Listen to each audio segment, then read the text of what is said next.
나스닥은 1% 상승으로 마감했습니다.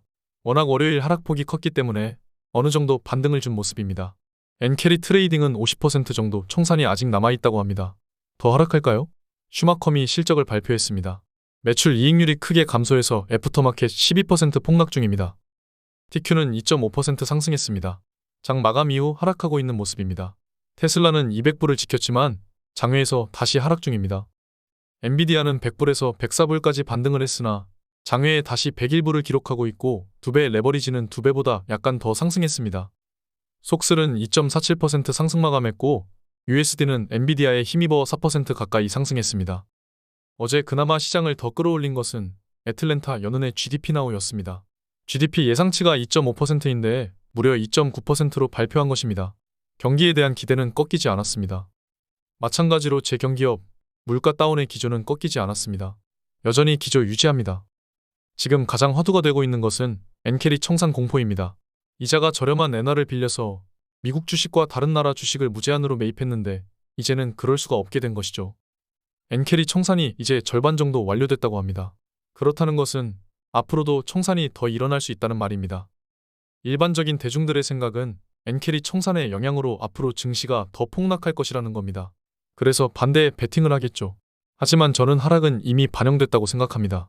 여기서 더 하락해봤자 제한적이라는 것이죠. 속슬 같은 경우를 살펴보면 현재 MDD가 70%입니다. 올해 최고의 하락을 보여줬고 무려 고점 대비 70%의 대폭락입니다. 며칠 만에 이렇게 하락했습니다.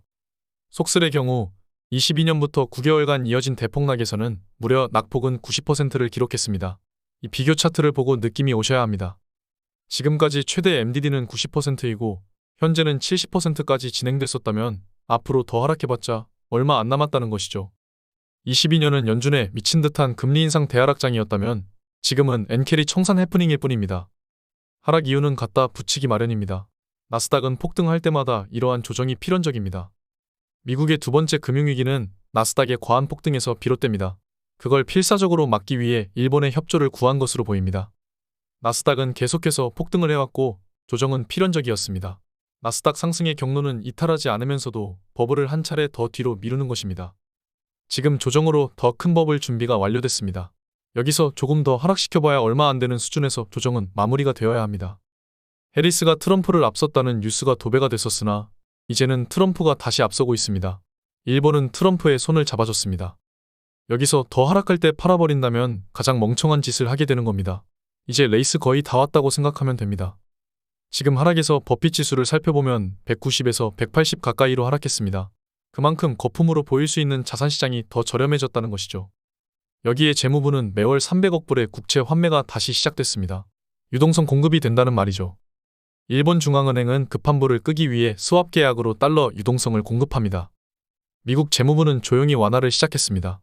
앞으로 글로벌 유동성 사이클은 상승할 일밖에 없습니다. 경기 침체와 지금의 주식 폭락은 다시 연준이 양적 완화를 하기 위한 좋은 핑계밖에 되지 않습니다. 주식이 그냥 원하는 대로 계속 오르기만 해서 모든 사람이 부자가 되면 안 됩니다. 일할 사람들이 없어집니다. 이런 폭락으로 가짜 부자는 다 떨어져 나가는 것입니다. 인내심 없는 사람은 돈을 벌 자격이 없다는 것입니다. 주식시장에서 다 부자가 될 순 없습니다. 지금 며칠 동안이 너무 괴롭고 힘들었다면 이 투자 시장은 본인에게 맞지 않는 것이죠. 본인은 투자로 돈을 벌 수 없는 사람인 것입니다. 비관론은 개미를 털어내고 부자가 되지 말아야 할 사람들을 걸러냅니다. 이제는 하다하다 엔캐리 청산이라는 공포로 사람들을 털어내고 있습니다. 자산 현황입니다. 드디어 TQ가 이제 60% 아래로 내려왔습니다. 그만큼 계속해서 반도체를 매수했기 때문입니다. 이제 속슬과 USD 비중은 24%입니다. 저는 더 매수할 계획입니다. 제 계좌는 최고점 대비해서 6천에서 7천만 원 마이너스입니다. 그만큼 많이 하락한 상태입니다. 하지만 RS는 단기적인 전투에서 진다고 하더라도 결국 전쟁에서 승리합니다. 그게 바로 RS 베타 투자법입니다. 멤버십 카톡방에 어제 매수 계획을 최신으로 업데이트했습니다. 지금까지 매수를 못한 사람들이 있다면 지금 굉장히 좋은 시기를 놓치는 것이라고 생각됩니다. 멤버십은 선택이 아니라 필수입니다.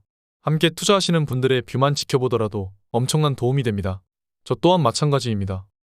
오늘 영상에서 느낀 것이 있으시다면 진정으로 부자가 될 자격이 있는 사람입니다. 그런 분들과 함께 투자하고 싶습니다. 오늘 여기까지 하겠습니다. 매크로는 문제 없습니다. 조정 시 매수만이 유효합니다. 2차 매수도 또한 함께 하시죠. 감사합니다. 지금까지 목숨 걸고 레버리지와 테슬라, 비트코인 투자하는 RS 미국 주식이었습니다. 감사합니다.